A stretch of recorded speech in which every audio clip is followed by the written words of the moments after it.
Sa aming panauhin tagapagsalita, Barangay Councilor Shirin Barachina, sa aming iginagalang na punong guro, Binibining Carmina Estaip, sa mga gurong naririto, mga PTA, sa mga magulang at mga batang tatawid sa mas mataas na baitang, magandang hapon po sa inyong lahat.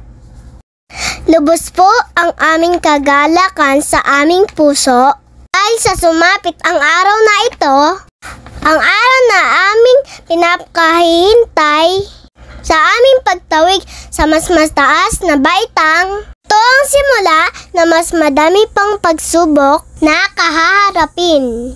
Kaya, aming pagbubutihan, 10 ng aking kamag-aral. Dumating man ang maraming balakid sa aming pagpasok, nariyan ang pag-shift ng face-to-face sa modular.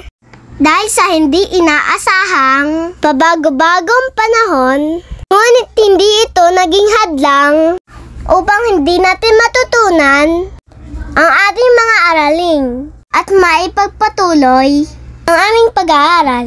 Hayaan niyo po, pasalamatin ko po kayo. Una, sa ating Poong May Kapal na nagbigay sa ating buhay. Pangalawa, sa ating mga guro na nagturo ng ating kaalaman kung paano tayo magsulat, magbilang at magbasa.